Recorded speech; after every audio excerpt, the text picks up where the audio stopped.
Hello, you gorgeous people, Matt and Hi. Sarah. How are we today? Hi. You Yeah. good? All right. All the Yeah. best. And you? Oh, fantastic. Hello, Oh, darling. hold on. How are you, Sarah? Hello, you're right. Oh, there she is. Lovely to see you both. I'm excited about today's class. Hi. We are going to Hi. be, we are going to be talking about catastrophizing our thoughts, which is a very big theme when it comes to anxiety. I'm an expert at this. In fact, I did a great job at the weekend doing this. So, first of all, as we're still such a small group, let's have a little share. How are you, Sarah? How was your week? Were you able to include the little breathing exercise? Yeah, I did actually. I've taught my daughter how to do the breathing exercise, which was great. But actually, on Thursday, I was having a little bit of a panic at work, and managed to use the tapping. And I know it sounds really silly. I shut myself in a room and just sat there, and I was like, "Come on." Didn't get anything. I didn't get any response as to why am I feeling like this. So I couldn't. I had this really awful hollow feeling in my stomach. Mm. I couldn't work out why necessarily, but it still calmed me down. So that was nice. Um, the week's been okay for me, generally. Quite a lot of overthinking still about obviously new prospects and things. So yeah, but other than that, lovely, thank you.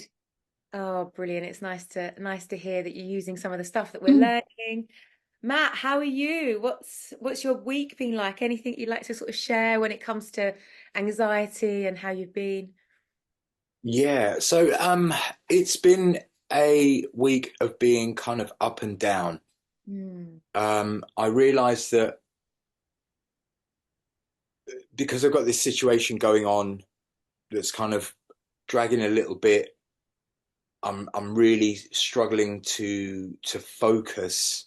Has been my main uh, kind of issue this week, and that's the thing that is just there's so much importance on what I have to produce that I've just got the worst executive function, right? I believe is what they it's not executive function, it's the paralysis, task paralysis. Mm-hmm.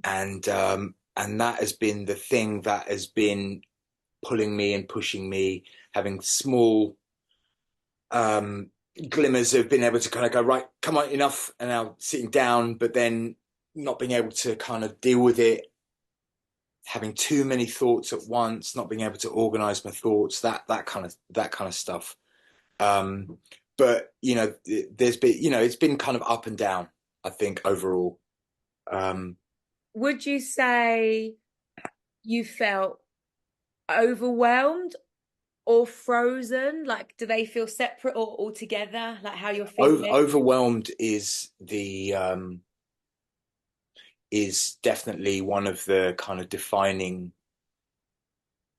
titles of the feelings that I'm feeling. Mm. Um, it's it feels a lot. It feels a lot. I do want to just say that because I'm really good at kind of not dealing with the thing that I'm supposed to deal with and start thinking, oh, I'll do all the good things. I want to carry on having a normal life. I'm saying yes to stuff. Mm. And, so there was a thing that I said yes to that at the second session of it, I was really close to kind of what I feel like what a panic attack would be. The anxiety just went Mm. crazy. So I've managed to kind of admit and identify that that was just taking on too much at the wrong time with the best interest, but it was just too much and it really, really freaked me out. That was kind of like a really low point, but it was good because I actually dealt with it. I dealt with it, right? I said, this is too much. That's Oh, it. you You need dealt to with it, right? get me off the hook, and Mm. it wasn't like, the letdown was measured. There was a standby, so it wasn't like a real fantastic letdown, but it was just a real exercise in realizing that I have a tendency to kind of take on things when I'm just actually trying to avoid the thing that I should be getting on with. I understand that. But also, I was in a meeting this morning and it was with somebody that's a healthcare professional, works within coaching. She works with it, she works with young people that have got sort of various learning difficulties or backgrounds. And we was having a really good conversation about today's class because we were both dealing with transitions ourselves in our own lives and stuff, and talking about what we're doing today in the class actually. And we were saying that we have to give ourselves, a bit of a break sometimes. We don't always get it right, but, we have to, even when we've got stuff going on in our life, we have to create space for self-care. We have to create space for the things that we know our soul enjoys. And I know, Matt, you spoke about stuff in other classes this week, and I know you doing stuff with your music feels like self-care, it feels like living life, but at this moment in time, is it too much? And you felt it was. But don't knock yourself in actually trying to bring some balance and enjoyment to your life whilst you're going through a real life shift. You actually, by trying it and going, oh no, I'm not ready yet, the most important thing is you didn't let yourself down. I'll be really honest, and I know, fuck everyone else. Like, you didn't sacrifice yourself, which, with everything you've discussed so far, in our learnings and everything, is something that you never used to do. It's something that you're not very good at. So, well, good job. Bloody good job, right? You kind of, you knew that, the band and what was going on weren't completely left in the shit if you said, actually, I'm not ready right now. So you still kept some intention, some of your, what's important to you. You don't want to let people down. You still managed to kind of, you managed the situation really well, and actually opting out of something when you're not ready is self-care, is putting yourself first. So in all the overwhelm, in all the freeze, you took a really good positive action, and just observing that is like, just be like, yeah, it feels really hard at first to put yourself first. We're not used to creating boundaries. No, completely. I completely agree. There was a lot of kind of residual thoughts about, the sort of pattern. Oh, this is, flaky behavior, and you sort of mean well, but then you don't commit, or, all that stuff. But that was really kind of like background crackle behind the fact that, you just saved yourself and from, I mean, what's the worst that could happen, right? Oh, here we go. Catastrophizing thought. Well, no. Not in a, but in a kind of in a relative way. Yeah. Oh, we play badly. No one remembers. Who cares? Like no one dies, right? So it's fine. But for me, it would have just been too painful to bear to kind of like try and manage it. I just like my hands started trembling just at the thought of no. But going back to the point of just I really identifying, no, I'm not ready, and this is too much. Is I mean, it was easy to realize that, to be honest with you, because that was the instinct. That was like, what am I? What? Oh, whoa! Hang on. What am I doing now? You actually have a chance to think about it. What are you doing? This is, you're not that good a drummer. You can't just pick up from somebody else like that because your first rehearsal went pretty well. Mm-hmm. It's more to it. There's more to it, and I can't cope with this. This is just, there's other things going on, and there we go. But Underline. self-preservation's putting yourself first, understanding that if you push, see, what's interesting here is, and we all do this, I'm going to get your take on this in a second, Sarah, is, we all, rather than say, actually, this is a good thing, this is for my health, this is for my, emotional space. This is for me to deal with one problem at a time. We go straight into, well, I've failed at this already. I haven't got time for this, so therefore it's a failure. When actually it's not a failure at all, because it's not saying that you can never go back to that band or go back to another musical thing. It's literally saying right now, for me to be the best that I can be with what I've got to focus on, that's too much. And I can't give them my best. So right now I'm going to step back until I can give my best. But we a lot go to those thoughts of we're the problem, we're wrong because we can't cope, whatever it may be. And it's kind of part of the catastrophe thinking that we're going to speak about, because we go to the bad stuff rather than thinking, okay, what do I need? Does this give me what I need? I thought it might. Actually, it's more trouble than it's worth right now. So I'm going to look at what I need. And, you know, I'm really proud of you doing that. That's a big thing. You know, Sarah, have you got any observations sort of looking in from the outside? I've just I've just generally overthinking and just giving yourself self-doubt. Absolutely. And I've got to be honest, I had that bit of a roller coaster myself, because last week that we met first time, I was saying to you, oh my God, I had this awful discussion with my manager at the time. He was pretty vile. Since handing my notice in and having a last day being given, she's turned the tables and really messed with my head this week. So yeah. And again, and I've been on that bit of a roller coaster, exactly the same, where last week I was like, I can't do anything, I'm going to be rubbish at everything that I do. It was really bad. And obviously I was almost like thinking about what she'd said to me and all the different negatives she'd put in my head about myself, that I actually thought, how is that a negative? And then suddenly last week she just went, I'm really sorry, I was probably a bit harsh on you. And literally it just felt like there was a different person in the room. But what did I do? Did I think, oh yeah, she's right, I am amazing? No, I didn't. I thought, she's doing that for a reason, because I'm leaving. She's doing that because there's another reason why she's feeling bad and she's putting it on me. And again, I get it, 100% get it. I'm the best person at telling you that I'm always thinking about the worst case scenario for everything. Yeah.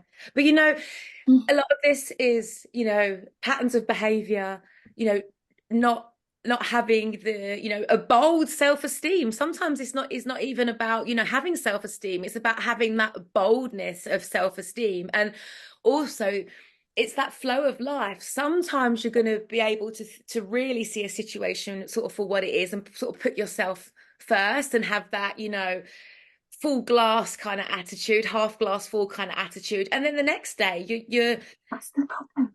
And this is and you know, the example they use a lot in sort of therapeutic processes and communication processes. Someone, normally a loved one, actually, we seem to take it out on them, or a friend, would be like, "You look lovely in that shirt. You look lovely in that shirt." And you'll be like, "Well, do I normally look shit? Do I normally look rubbish?" Or you'll be, joking? Yeah, or you'll be like, "Oh, thank you, that's really nice." It's just a comment about you, but depending on where we're at on that day, we can make all kinds of sort of stories up about it, you know, and that is human nature. And, you know, there's no sort of therapeutic magic wand that makes us kind of, you know, not think like that ever before. But by learning all these different techniques, we create the space where we can kind of unpick ourselves. You know, we can kind of, you know, Matt, you did a great job of doing that this week with your decision. I feel, you know, you really did. You know, it was like, okay, this is too much. Am I crap? Oh, I'm crap. Oh, actually, no, this is too much. I'm gonna make a, you know, I'm gonna make an active shift, an active change that looks after me, you know. And the more we exercise that muscle, the easier that kind of thing is. You know, some people are bloody great at it. I mean, they kind of look like they lack empathy sometimes because they're so ruthless at putting themselves first. But for majority of us, it's a process where we sort of build blocks. And, you know, in life, people behave badly. And then when people are gone, they realize that person's worth. And that's very much what seems to have happened to you, Sarah.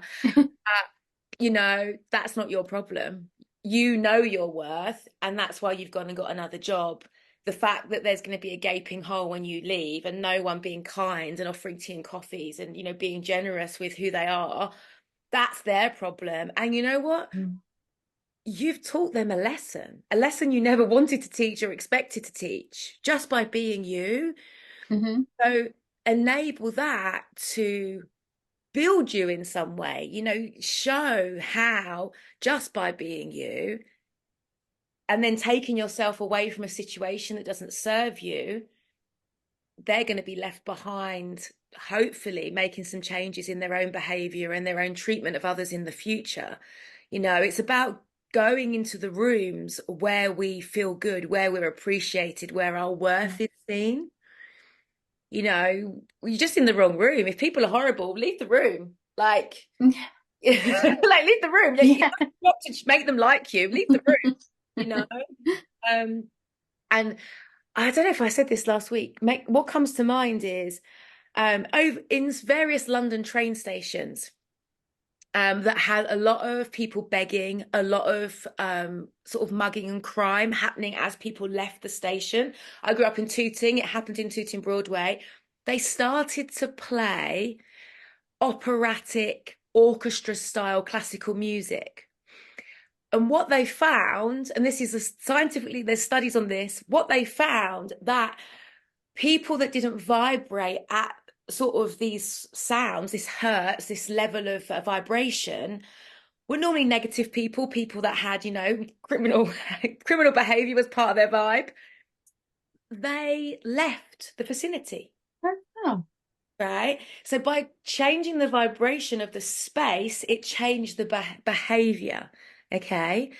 So we don't need to change if the vibration of the space doesn't fit us. Okay. So leaving a marriage, leaving a job. Okay. It's not up to us to change our vibration to fit because we're going to suffer. Okay. We leave like the pickpockets and the criminals of Tooting. But isn't that interesting that on an actual scientific level, we know about vibration and how it affects? Okay, so you're gonna learn about more musical healing. It's going to be part of what we do here. There's going to be other people coming in to sort of guide you through that.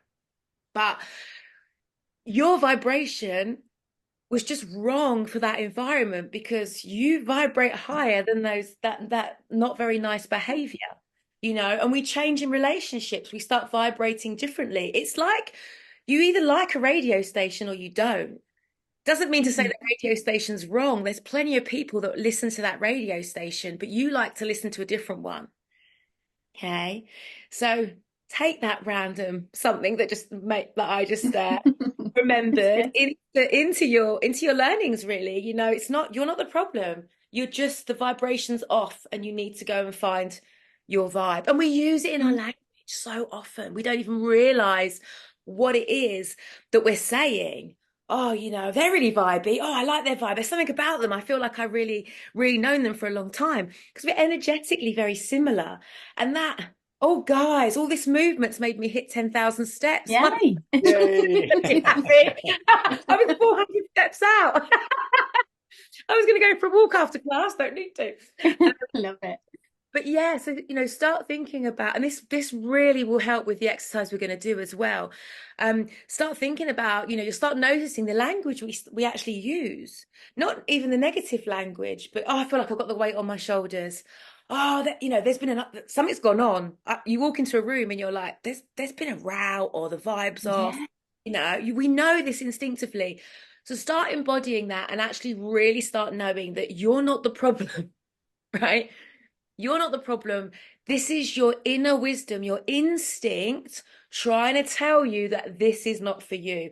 This radio station isn't for you. Okay? Change the radio station. It's off. These people aren't for you. It's off. Something shifted in the relationship. It's off. And we know this on a core level when we know someone's not telling us the truth. We know someone's up to something. We've known this since we were children. We really sense it. Okay? So don't doubt. And again, this relates to anxiety. It relates to these sensations we have in our body. Don't always doubt that it's bad. Don't doubt, don't start thinking that these feelings are there because you're wrong or you can't cope. They're messengers trying to get you into another room, trying to get you to switch the station, you know? Make sense? Mm-hmm. Yeah. Yeah. Don't know where it comes from sometimes. It just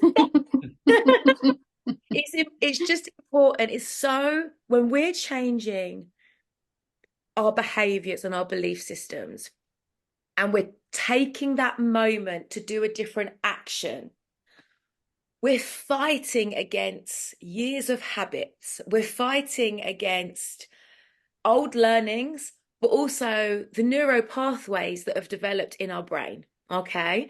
So, your drive to work, you probably go to the same route your drive to a family members, you drive the same route every time, and you probably got a family member of a friend that thinks you're absolutely balmy because they go a different route and they have no understanding why you go the route that you go because they think it's longer and they're like, oh, right? It's kind of what happens in our brains, right? You've created this pathway and this thought pattern, and this is going to lead us into the exercise, and it's your go-to, right? So as you're making changes, understanding, boundaries, understanding that when you get a feeling, you're going to take yourself or listen to that feeling and do what you need to do to help that feeling rather than just ignore it and push through. But your go-to, your sort of pathway in your brain is, I'm the problem. We're going to ignore that feeling. Oh, I'm shit for feeling that feeling. Whatever it is that you have, it's been your go-to pathway for donkey's years. You could have even been taught that by, family members. You've seen their behavior. So what we're doing is we're slowly unwinding that. And what will happen is that pathway will start to, the lights of that motorway will start to get less and less and less. And your new actions will start to form and they will slowly be the go-to. But it has to be repetition. When you go to a woods, and sometimes you'll go to a woods or, a green area, and there'll be a pathway that's been made by hundreds of people. And other times it's up to you to create that pathway. Yeah, you're the one that's going to get stung. You're the one that's got to tread weeds. You're the one that's got to, you're doing it for everyone else. But that's kind of what is happening in your brain. It's going to be difficult making that pathway in the beginning because you've got to tread on the weeds. You're going to get stung a little bit. But the more you do it, the clearer the path becomes. And also, this is the lovely bit. You are kind of paving that path for the people around you. Okay, because people are going to see how you behave. They're going to learn from how you're behaving. They're going to react differently, but they're also going to be inspired by your behavior as well. And we don't realize that happens with people. We really don't realize that happens with people. We lead by example. We don't need to preach. We don't need to kind of say, do this, do this. If they see you taking actions that lead to feeling good or no drama or whatever it may be, they're going to be like, oh, I'm going to do that. That makes sense. Okay. So this leads me into our little exercise of our, I really struggle saying this word, so I'm probably going to say incorrect 2 out of 3 times. Catastrophizing. Okay. Catastrophizing is when we go to that worst case scenario. Okay. So we could be future projecting, which is Sarah, this is what you could be particularly doing, where you're like, oh my God, I'm going to leave. I'm going to go to the next job. They're all going to hate me. The manager's going to be even bloody worse than the last one. I'm going to make the worst decision of my life. I'm going to leave. I'm going to be poor. I'm going to lose my house. Depending on how dramatic you are, it can go off. I'm pretty dramatic. Okay. So what we're going to do is we're going to go into a CBT technique. Now, you guys have got some pen and papers? Yeah. Some notes. Right. Excellent. Now, CBT can come across probably the worst therapist ever. Really dull and boring. I'm putting it out there, right? When I learned cognitive behavioral therapy as part of my course, when I did that and hypnotherapy together, I was like, this is so long, right? I use it every single day to break down my batshit minds, right? Because I'm very good at going off into all manner of ways, right? But it brings me back into a way of thinking about stuff. Okay. You can start to rationalize your thoughts. You can start to kind of slow them down. You can start that observational part of your mind that listens, like is listening and chatting to the other part of you, which is probably the part going, oh, it's going to get really fucked, right? You can converse using these techniques. We need to start working with the mechanics of our mind and our brain and our habits. It's slightly different from what we're doing with the somatic work, the breath work. That's going to calm our nervous system. That's going to give us some space. That's going to get us out of like freeze mode. That's going to give us some space to actually gather our thoughts, gather, some confidence, that breather. What we're doing now with the CBT is actually giving ourselves some understanding of how emotion, feelings, behavior work together. And then, like a mathematical equation in a way, we can then start to use those techniques after we've done the breath work, during the breath work, just on the bus or driving to work. Your conversations will start being different rather than going over and over and over into the thinking and spiraling one way. Yeah, you'll be able to start talking to yourself slightly different. So it's all about knowing what you don't know. Yeah, knowing the stuff that you don't know. So I'm going to traumatize you a little bit in the beginning, not in an awful way.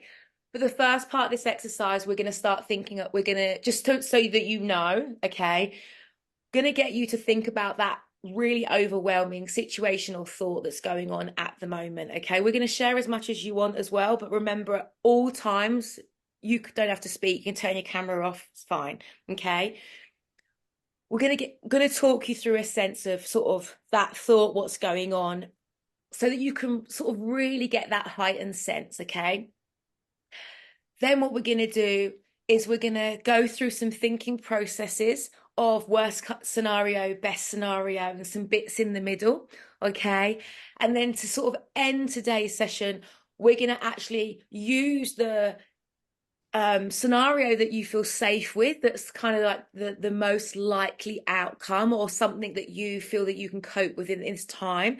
We're going to do some breathing on that and some visualization on that, so that becomes more of your go-to than the overwhelming, scary kind of worst case scenario. Okay, the reason I want you to know the journey of what we're going to do today is so that you know that you really can go out there with that dramatic thought. I'm going to share mine first so that we're really in this together.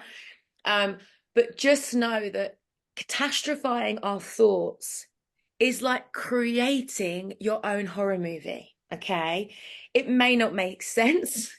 It may be really over dramatic. It may not even be a realistic thing that could possibly happen. I mean, it could be. Okay, you're both going to have different scenarios. Some could be the worst case scenario, but they could possibly happen. Okay, others are going to be out there and completely like, wow, that's real dramatizing. Okay, what I want you to do is just go. You don't have to share what you write down on the paper, but just really indulge in what your thoughts are doing, because you're actually indulging in your imagination.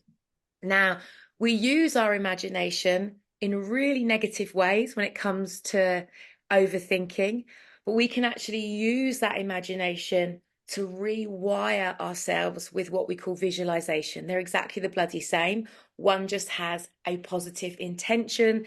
The other one can be lots of different kind of things. Okay. So what I need you to do is I'm going to get you to close your eyes so you can really focus on your feelings, and I'm going to talk you through a few things. Okay, so just breathe, close your eyes. If there's at any point that you want to make a note of what I'm saying, feel free to open your eyes and scribble on your paper. But then I want you to go back into just having your eyes closed so you can be really centered on your body and what's happening. Okay. So I want you to start thinking about that overwhelming thought or the catastrophizing scenario that's on your mind at the moment. Okay. Notice any sensations in the body. Okay, you may feel anxiety rise as I take you through this, and I want you to know that you're safe. This is a temporary stance, a temporary feeling, and we're going to use this exercise to actually calm this down. Okay. Your overthinking of this issue, your catastrophizing, is often a reaction to past trauma or stressful child experiences. If you didn't feel safe in a scenario or supported, your brain becomes wired to expect danger. Okay. As I'm speaking, and allow what I'm speaking to create acceptance, possible reminders, even memories of what could be your reasons behind what you're doing. So I want you to understand why we start creating these thought patterns. If you have unprocessed emotions due to pain or fear, these can cause a stress response, and this can cause us to overreact and panic. It's a survival mechanism.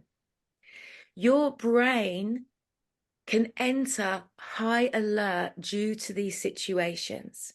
And as uncomfortable as this overthinking is, of this overwhelming thought, catastrophizing, and playing out scenarios in your head, as uncomfortable as they can be, they are there because your unconscious wants to keep you safe.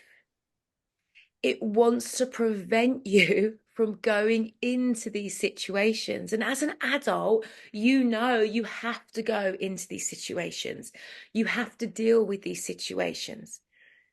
But your unconscious and your mind is creating all of this noise because of what's happened in the past to protect you from the future. Being fearful of being vulnerable in the situation that's causing these thoughts could be behind the repetition of what's going on. Also, if you are fearing that something bad will happen when things are going well, this could be because you're used to things going bad. And in fact, you're more used to things going bad than you are used to experiencing joy in your life. And what can happen is we're often so scared of feeling joy because we're terrified of it ending. So rather than our joy ending, we'd rather sit in this continual cycle of having to deal with overwhelming issues. The shame and perfectionism can fuel this kind of thinking. If things aren't going to be perfect, if we aren't going to be perfect, then we can't enter this situation. And our thoughts and our minds will keep us overthinking and catastrophizing a situation so that it can shield us from the emotional pain, the shame, and the vulnerability that we could feel by putting ourselves in this situation. So in the end, what a lot of this catastrophizing is about, it's about keeping us frozen where we are now because we're safer where we are now than going into the next stage of our life or moving into the future, which is basically unknown. Okay. What we're going to do is we are going to break down the reality of our situations so that the unknown becomes more familiar, and so that the unknown, even though we're not there yet, we can start bringing in some coping mechanisms, some actions, and some things that we know that we are going to do so that we remain safe, so that we look after our hearts, so that we can take one step forward. Because at the moment, it feels like a giant leap, and we have got fear in our core. So what we need to do is we need to create step-by-step pathways so that we can deal with this future situation, because it's always a future situation, because it's the fear of the unknown, so that we can move forward, healing our trauma along the way, nurturing that part of ourselves that's a little bit scared, and also taking different action so that we don't repeat behaviors of the past.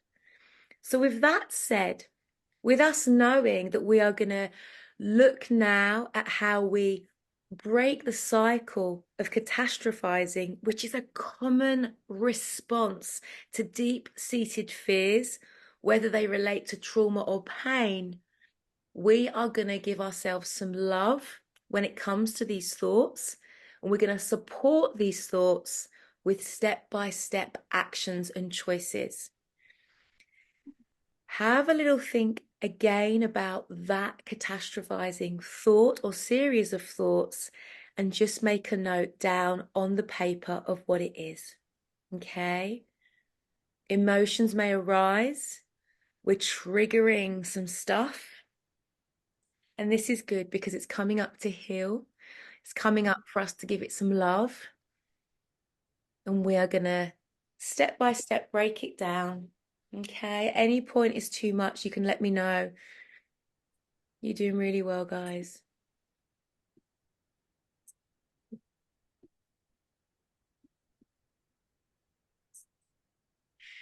So as you're writing your notes, I'm just going to say a few words, okay? And if this initiates anything, I want you to write this on the paper. Now, this piece of paper is for you guys, by the way. It's for no one else. I'm not going to ask you to read it out or refer to it, okay? How did your body react as you was thinking about this overthinking in this scenario? Was it anxiety, tension, overwhelm? Did you feel it in your throat? Just note it down.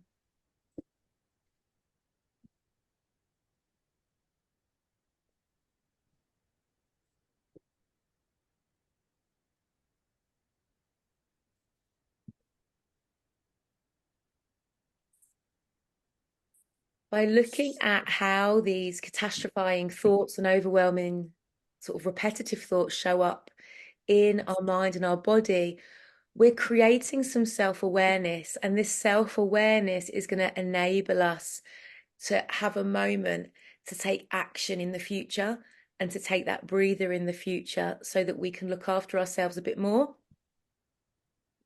help ourselves with our thinking, help ourselves with our body's reactions, and start doing things a little bit differently.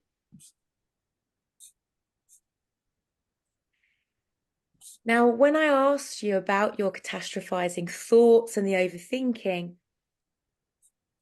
what was the worst scenario that popped into your head? Did you think of the worst scenario straight away, or as I was repeating my words and my questions to you, did it build?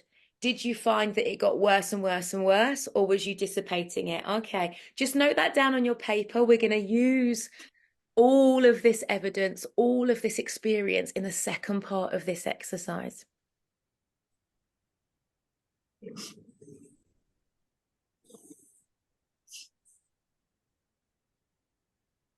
When I was talking about how and where our overthinking comes from and our worst case scenario thinking comes from, catastrophizing, such a word. And I was talking about, where it comes from. Did you find that it made sense that it came from your past? Did it make sense that it come from fear of repeating a behavior? Write down what you thought, what you related to, and I'm just going to recall that for you, okay? Our overthinking can come from past trauma in our childhood where we didn't feel safe or supported.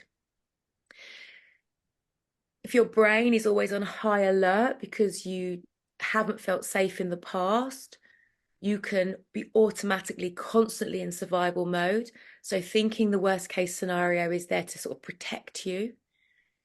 If you've got any unprocessed past pain or fears, again, this can trigger this high alert. If you have any fear of happiness, actually, it's better to stay in the shit, because fear, it's better that I just feel crap all the time, because if I feel happiness and it's taken away from me, that's going to kill me off. So let's just stay in the shit. Fear of being vulnerable, actually feeling those pains, feeling that disappointment, knowing that you go into a job and it may not suit you, knowing that by taking action you could upset other people, is that fear of being vulnerable, that fear of disappointment, and feeling it really at the bottom of all of this. Shame, perfectionism, are you overthinking? Are you thinking the worst case scenario? Because at the bottom of this, if you're not perfect, it's not good enough. Just write it all down. All of this stuff, all of this note taking is just chipping away at these little parts of you that have been frozen, pushed down, not heard. We're bringing them up so that we can incorporate them, bring them back, listen to them, and start understanding how we can support these parts of us as we change this worst case scenario into something that's maybe more real, or something that we can actually cope with. You're doing great, guys. I'm super proud of you.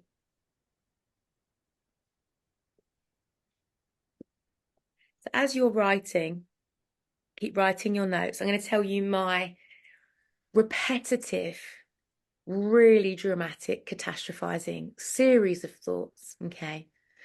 So if something goes wrong, or I have a really rough week, or there's a lot of disappointment or rejection, my absolute go-to, and it's a go-to, is nothing I do ever works. Everything I do always fails. I'm a failure. I'm going to be single forever, so I bring that into it. Okay. I'm going to lose everything, so I'm going to lose all my money. I'm going to have to move back into my mum and dad's. So as a 45-year-old single person, I'm a complete loser. And I'm a terrible person, and I cancel all my plans and I stay at home for at least 24 hours. And then sometimes I add a bottle of wine into that scenario, so I feel even sadder. That is my go-to. Absolute go-to. So from just possibly being very tired, being very overwhelmed, rather than actually taking a moment to think of the reality of one bad hit or one bad rejection or one tough day, I will spiral into that. Now, don't get me wrong, doesn't happen very often, because I use all these tools to reframe things and think about what's actually the truth of a situation rather than this imagination that I have. But that is my absolute bloody go-to. Did I go to it last week? Oh, yes. Oh, 2 days of feeling sorry for myself. Oh, brilliant. Sometimes we have to almost allow ourselves to go to certain places for us to actually dig deep into the feelings. That's what I did, okay? Dug deep into the feelings, worked out, actually, I need to do this. I basically have, basically I'm just spending too much time bloody working at the moment. And there was a part of me that was really sad and just wanted to spend some time with friends. But it actually took me going into those thoughts and listening to that pain to actually work out what it was telling me. Okay. What it was telling me had nothing to do with what I thought I was crying about. Okay. So as we get more used to trusting the uncomfortableness of our feelings, we're going to be able to go into it. Okay. Not suggesting that you're ready for that. I'm not suggesting that it's easy. Okay. It's all about us learning these techniques and slowly understanding more about ourselves and actually understanding that sometimes our pain and discomfort, we have to move through it and feel it to get to the other side. Okay. That reoccurring catastrophe series of thoughts that I have, my doom, right? My doom, which basically takes a scab off every part of my life that's not 100% correct, and the weaker points of my heart, and basically puts them in a tornado and floors me. Okay. And I want you to know that, because I want you to know that whoever we are, no matter what tools we have, as a human, we're human. Okay. And life gets to us. And when a lot of things happen at once, we can get flawed. But what happens, okay, is we self-trust the process. So I knew exactly what was going on. I knew what I was causing for myself. Yes, I let it drag on into 2 days. Yeah, but I wanted to fuck that little 5-year-old in me wanted to fucking dwell on it and just be like, well, yeah. Right. This time I didn't reach for the wines. There was an improvement on previous behaviors, right? But I sat in that feeling and I went in it, okay? And I got my answers, okay? And I got out the other side, okay? And that was my Saturday and Sunday. And this morning I felt so good, so inspired, so on top of certain things. I know what actions I need to take. I also know that a lot of those thoughts were completely unrelated to what was going on. And I'm sharing that with you because I want you to understand that we have to go through and in to get to the other side. And it's ugly. Okay. It's ugly. You're not feeling ugly. And I'm not going to say bad feelings. You're not feeling ugly feelings because you failed, because you're not strong enough. Your ugly feelings, they're not nice, but they're sharing something with you. When we dive into them and we listen to them, they're going to help us with happiness, which sounds mad because they feel so shit. I had the shittest weekend. It was so hard. But what I did was I actually gave myself the space. And maybe that, that is the experience I have, the knowledge I have. I gave myself the space to sit in it and dwell in it and work through it. Okay. So I want you to know that this catastrophizing is a messenger. Okay. And we're going to unpick it because it's going to support you and help you. Rome wasn't built in a day. In some of the notes that you've unpicked, you're going to be like, oh shit, that's because of that. That's because of this. But through the repetition of these classes, we're going to heal all the different parts of ourselves that we discover on the way.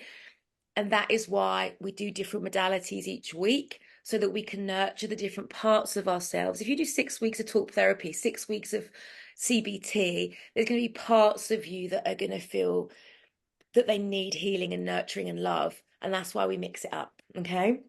So, with that said, because we've just blurred everything on the page, we're just going to do a little bit of our favorite little breath. Okay. To recenter ourselves. And then we're going to reorganize these thoughts. So, hand on heart, ring finger. Okay. You just start your tapping in your own rhythm and breathe in and blow out your straw.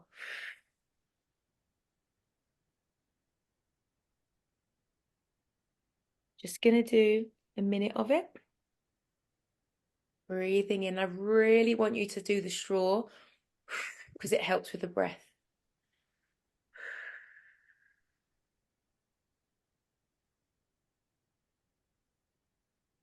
Feel into your body. With the out breath, really feel it release. Really feel it let go. That's it. scientifically relaxing the body. It's like tapping a baby's bottom when you hold it and you help it to calm. So what's happening? The rhythmic nature of your tapping is relaxing your body, helping your nervous system to start feeling safe again. That's it. Just 2 more breaths. Breath in, breath out. Breath in, breath out. Okay, and then just roll your shoulders. Move your body in your own time. Okay. How good are you both at thinking worst case scenarios? You're pretty good. I'm brilliant, as you know. Tops. Yeah, 11 out of 10, 15 out. I mean, I reckon I'm a 20 out of 10. Best. Yeah. I like to overshare because I want you to know you're bloody normal. Okay. This is the human experience. Okay. Oh, have you got a fresh bit of paper? Yeah. Yeah. Is there anything that you'd like to share, guys, before we go to the next step? No, but it's everything is resonating. Yeah, Sarah? Same here. Yeah, I've Yeah. very good at being very critical. Brilliant. Gold stars. Right. Okay. Now, just know you're human, right? On the bottom of your paper, okay, I want you to write. So what we're going to do, we're going to create a timeline now, okay? Mhm. At the bottom, you are going to write, and I'll take you through the process, but I'm going to let you know the whole process so that you know how to space it out on your paper, okay? What we're going to do is we're going to put the worst case scenario, what you've just worked on, at the bottom of your paper, okay? At the top, we're then going to do the best case scenario. Then we're going to go into the middle, and then we're going to do another bit in between those, okay? So just now, at the bottom of your paper, that worst case scenario that you've been thinking of, okay?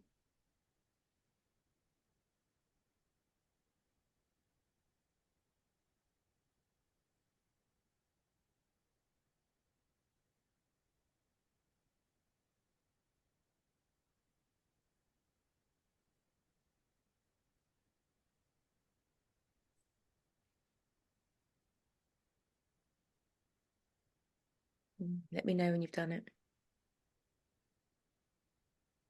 Yeah, excellent. Okay, so your theatrics is at the bottom. Brilliant. Okay.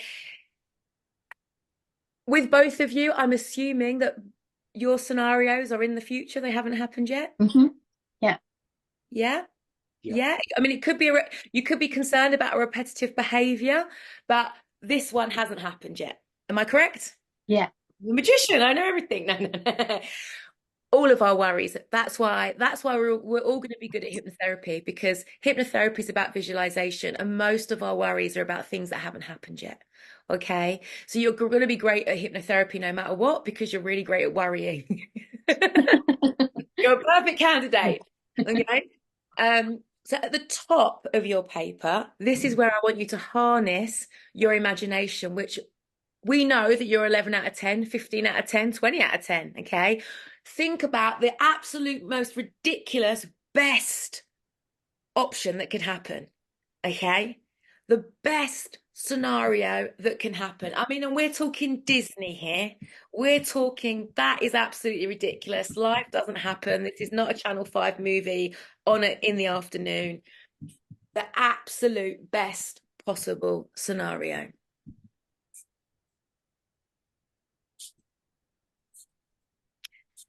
How would you feel in that best possible scenario? How would others feel around you?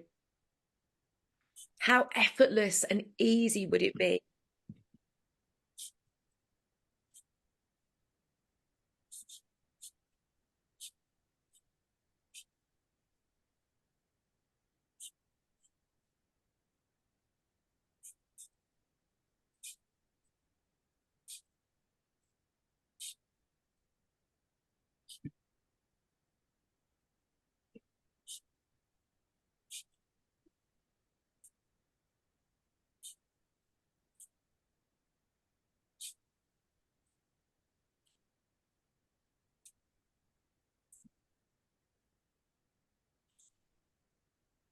Excellent. And now in the middle. Okay, we've got 3 more that we're going to work on. Okay. What would be the middle ground? If you look now at your absolute worst case scenario and you've got your horror movie and you've got your Disney movie on your paper, right? Yeah. What would be in the middle? Maybe, there could be a little bit of argy-bargy, but generally the arguments are sorted out. You could love your job, but the boss is difficult, but you're working on it. Like, what would be the middle ground?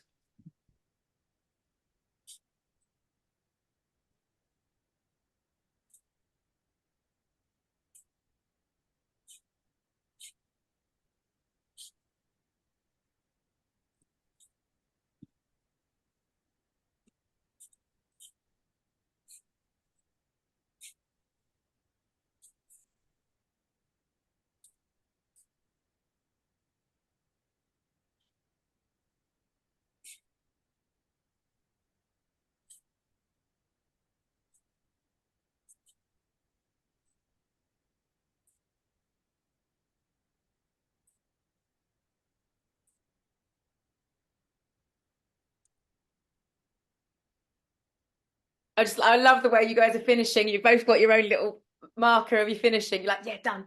Okay. In between worst case scenario and your middle ground, I want you to put another option. Look at that worst case scenario. Look at that middle ground. What's that in between one? What would that look like?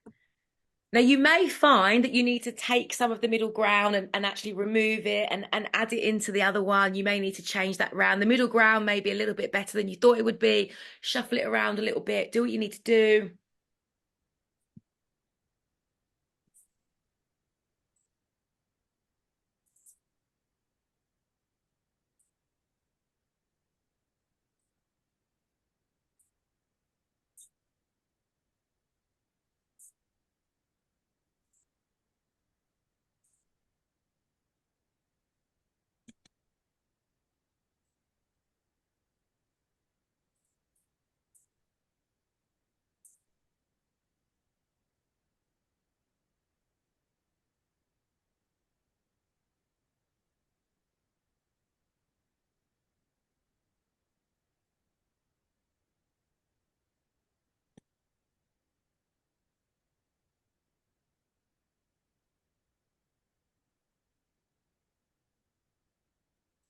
Great. Okay. So you know what's going to happen next. In between your middle ground and the best possible scenario in there, what would it be? Now, remember, you may want to take some things from your best scenario. You may want to take some things from the middle ground, put it in there. What would it look like? How would you feel? What actions would you take? What would people around you be doing?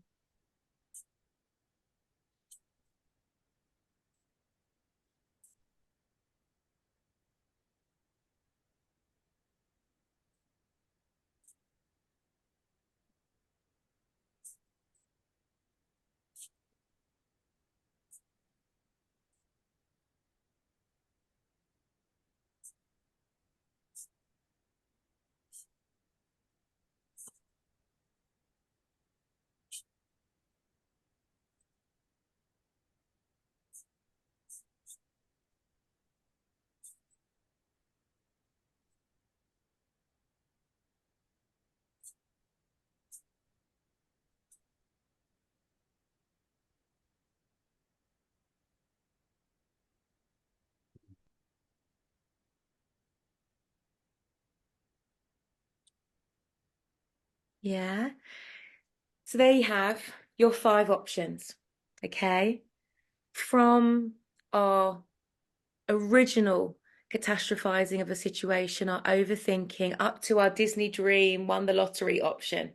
Okay. I want you to look at all of those. Okay. And I want you to choose an option that feels real, that actually feels like it's harnessed in reality, actually could possibly be the outcome, but it feels good in your body. It's more positive, it's more real, it's more likely.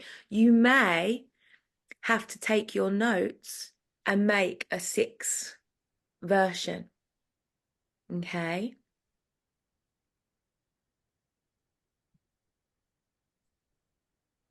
If you do certain things, if you engage in certain ways, there is a way that things could turn out completely okay. Yeah, they could be difficult. Yeah, they could be new. Yeah, they could be challenging. Yeah, you may upset someone along the way. But is it as horrendously awful as what you wrote on the bottom page?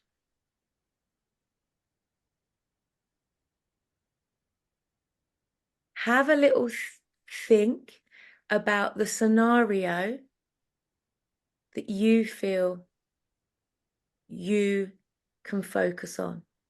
The one with the slightly more positive outcome, by the way, the one that's going to feel good.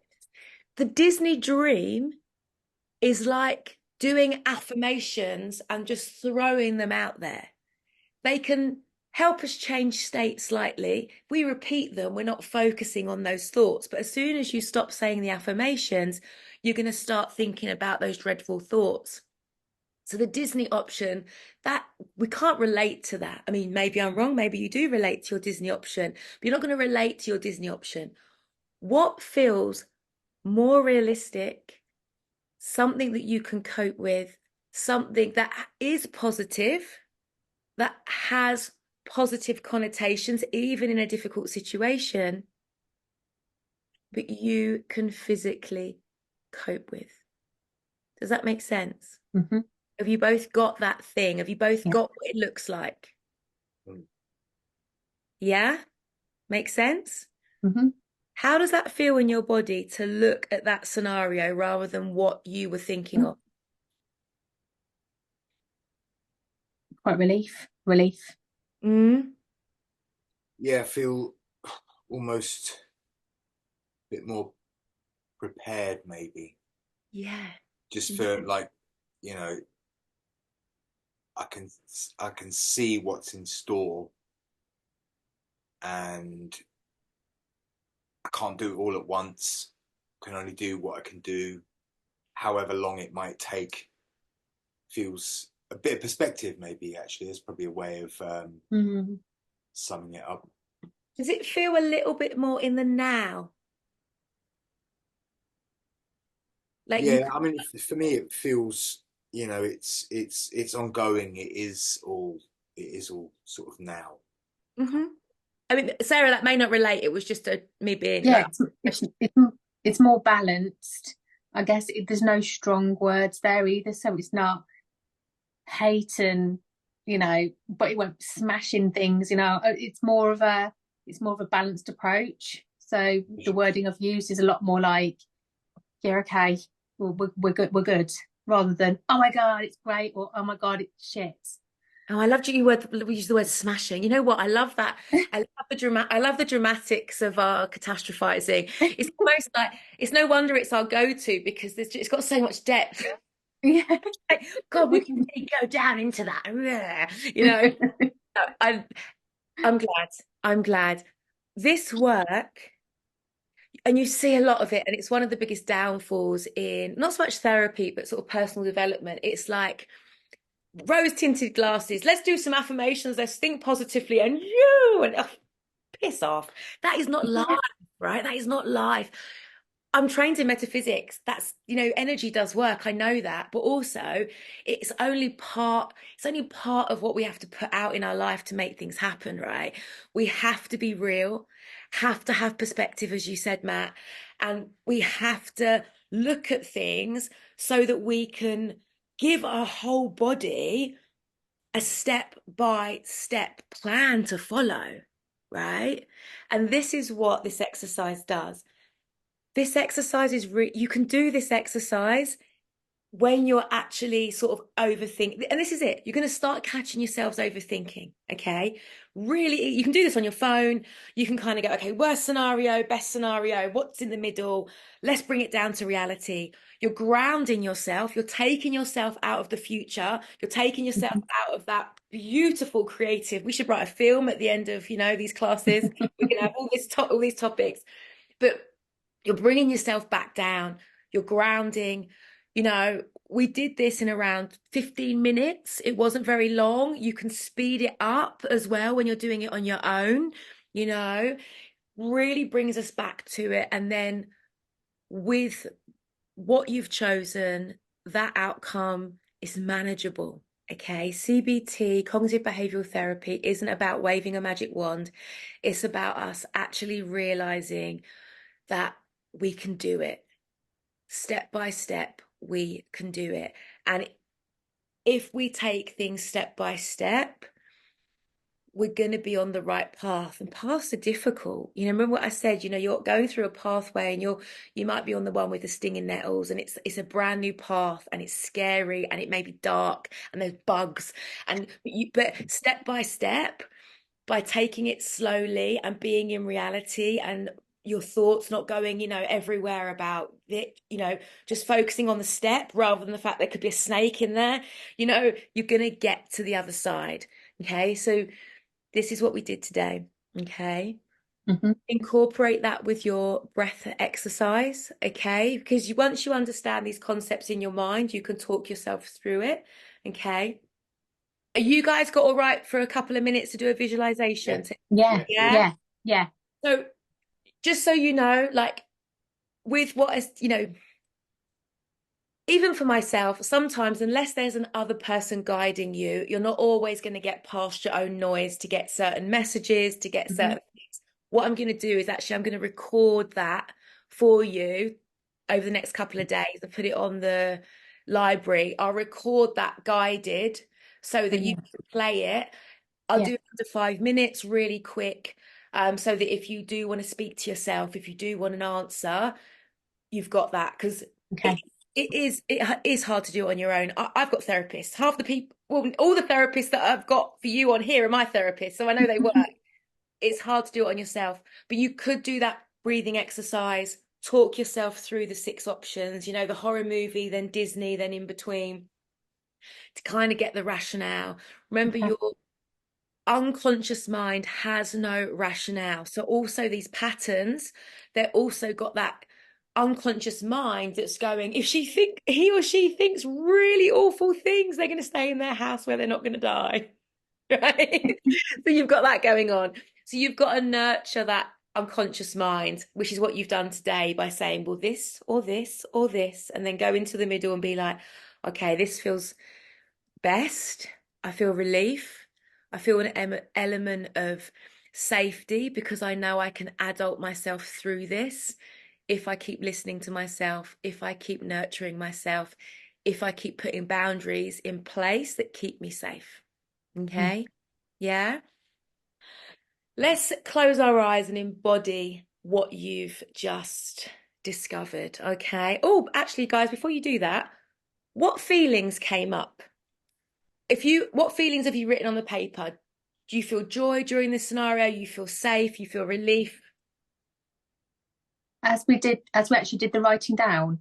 Your final the option you chose as the outcome that you'd like to focus on with your thinking, what feelings? What I'm going to do in the visualization, I'm going to repeat them back to you so you can embody them.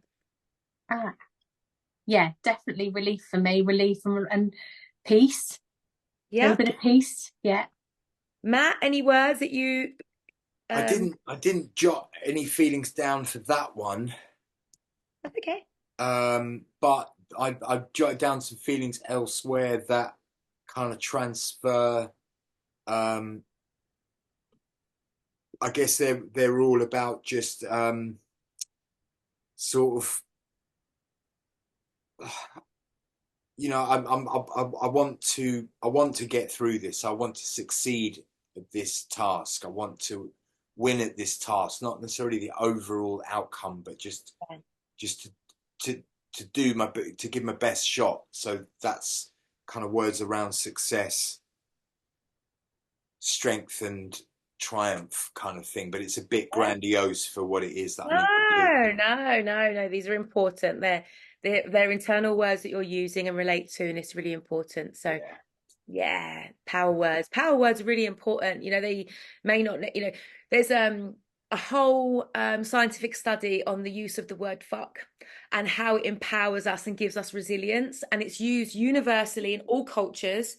And the power in it and the exertion in it gives us resilience, believe it or not. So if you're in cold water and you say fuck, fuck, fuck, fuck, fuck, you stay in it a huge amount of time longer. They've done so, like, if you, it's amazing. So even we can't walk around in situations saying out loud, but words like strength, resilience, win, it doesn't have to necessarily have any context. It's the word itself gives us power, energy to use it. Don't be afraid to use it. You know, I know that you don't want to win in your divorce, Matt. You're going through a terrible time. You know, it's an awful situation. But if that word gives you energy that draws you in, use it, because it's going to give fire in your belly that's going to help ground you and give you that resilience to get a task done. Do you know Well, what I mean? it's the positive outcome of for even trying. Yeah. To not to be able to say afterwards, after a net result, that I didn't try and I don't know how that would have affected the outcome, you know? I get it. So the Totally get it. success was just in the trying. Yeah, that's the lesson for all of us, right? For everything. All right, gang, close your eyes. Just feel your feet on the floor, your bums on the chairs, your back relaxing, shoulders relaxing. You may want to unfold your arms and legs, feel the heaviness. And just deep breath in, deep breath out. Again, deep breath in, deep breath out. That same 15 out of 10 imagination that was used to create the catastrophizing thoughts, the overthinking, is now going to be used to make your chosen outcome loud and proud. See yourself in that chosen outcome. Visualize how you're standing. See the clothes that you're wearing. The relief in your face. The relief in your shoulders, your body, your arms. As you deep breathe, breathing out, knowing that this outcome will bring you peace. As you trust the process, as you trust your ability to hold space for yourself in your decision making, in your interactions, and the steps that you take. It may not be easy. There may be new situations, but you now have perspective. You have clarity. You have compassion for yourself as a human. And you are resilient. You've got this far. You know how to complete the task. You know, by listening to your body, listening to those sensations and honoring those feelings, you will give this your best shot. You will enable yourself the compassion of time, of relaxation, and of knowing that you are learning how to do this, possibly for the first time. And if not, you're definitely doing this differently this time. See the strength. See your resilience. Notice how relaxed your body is when you give yourself permission to not know all the answers, but to know that you are going to look after yourself step by step. And I want you in your mind's eye to look at that vision of yourself in that situation, in that circumstance. and just send it this message. Just let that version of you know, I've got you. You don't need to worry. I'm going to look after you. I'm going to guide you. I'm going to have compassion for you. We're going to make some mistakes. But in those mistakes, we're still going to keep safe. I'm still going to look after you. And I do that because I see you. I hear you. I listen to you. I have got your back. You can relax. You can trust. You can find the peace. Because I promise that I will not ignore your needs. I know your worth. And even when we get anxious, even when you get nervous, I'm there. And you can trust that I am going to take the right action for us. I promise to look after you. I promise to keep things simple, to keep things in the now, to look at the true perspective of a situation. I promise that I am going to give you as much clarity as possible. I'm going to do what I can so that you can fulfill those dreams, get the best outcome. Together, we're going to give it our best shot. We are strong. We are resilient. But most of all, we give ourselves the chance because we listen to our needs. I want you to give that vision of yourself a big hug. Physically imagine giving that version of you in that circumstance a hug. I've got you. Tell yourself, I've got you. I'm listening. I'm getting to know you in this moment and what you need. And I'm going to do my very best to give you everything you need to keep you safe in this situation. I'm going to give you a moment to say anything you need to say to that version of yourself in this situation. What do you need to hear? Tell yourself.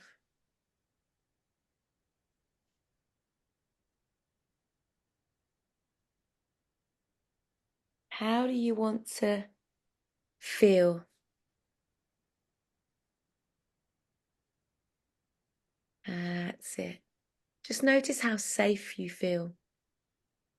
How seen and understood you feel. And then just allow that vision of yourself just to dissolve into your heart. And just breathe. Couple of deep breaths. We can only think one thought at a time. Our mind has the capacity to think a zillion thoughts per second. But just know that you only have the capacity to think one thought at a time. So bring yourself back to this vision whenever you find your thoughts spiraling or going back to those go-to scenarios. This is your chosen outcome. This is your chosen safe space in this situation. And know that you can come back to this visualization at any point using those power words. I am relieved. I am in peace. I trust myself. I have the clarity. I will complete the task. I am giving this my best shot. I have the strength. I trust myself. You can say those affirmations, those power words at any point to bring you back to that visualization, back to that memory, back to that balanced perspective of the situation at hand. I'm so proud of you. You've got this. Remember that you're human. Have compassion for yourself and always look after that little part of yourself that needs the support, that needs the help. You as the adult are adulting those parts of you that still are stuck in that childlike manner. It's how the mind works. And by nurturing those parts of you that need to be seen, need to be listened to, need to be heard, you're going to be on the right track. You're going to feel whole, perfect, and complete. Because trust me, you already are. Breathe that in.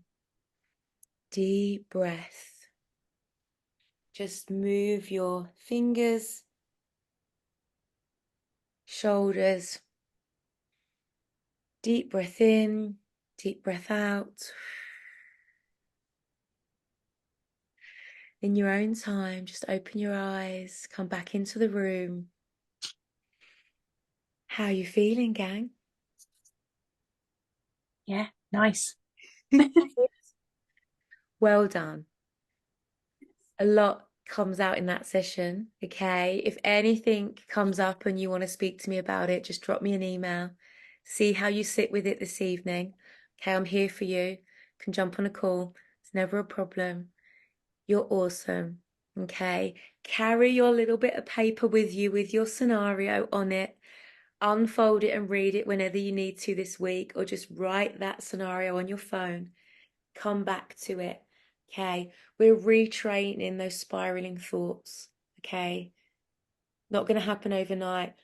Also, when we're dealing with scenarios that are not very nice or overwhelming, it's natural. But use this technique to bring you back. Drink some water.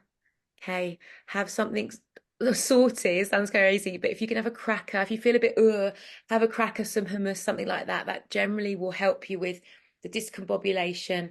But you've released stuff. Okay, you've reprogrammed some stuff, so it's very normal. Next week we're going to do something nice and relaxing. I'm actually going to do a really nice hypnotherapy session with you. Okay. Yeah. I know. So you just got to switch off. You just got to listen to the sound of my voice, and we all know I love the sound of my voice. I might drop you a line next week just to see how you are, and we'll incorporate it into the hypnotherapy session. What we're going to do is we're going to deep dive and find that part of you that's particularly anxious, okay? And we're gonna sort of not reheal it. What's the word? We're just going to bring it back. We're going to support it, we're going to nurture it, and we're going to help it kind of dissolve. It's how we work with our unconscious triggers. So it's really powerful. It comes from rapid transformational therapy developed by Marissa Peer. Very powerful, very quick, actually. And you don't do nothing. I mean, you do. You're actively listening. But it's going to be very different from today. So today we looked at behavior and how the mind works. Next week, we're going to go a level deeper because we've unpicked quite a lot of stuff over the last 2 weeks. We're going to go a level deeper, and we're going to actually do some real deep hypnosis rewiring work to really wind up and incorporate everything that you've done. And then we'll see what I bring next to the table, but it will depend on what we're going through. But I hope you enjoyed today, guys. I really enjoyed it. I feel so proud of you. Thank you. That was really emotional, but I really enjoyed it. Thank you. Yeah, no, it was, and it's deliberately picking at those bits, but hopefully, I hope it's at a pace that you feel safe, safe in the room. I have recorded the replay. I am going to post it if you're okay with it, but I'm just going to do the audio so we remain anonymous. At any point you don't want a recording to be shown or reproduced, I or the teacher will record it privately. It's really important that you're safe, but also as a group, learning from each other's really beneficial, okay? But you are the most important thing. And if anything's revealed in a session, you go, no, no, no, no, no, bin it.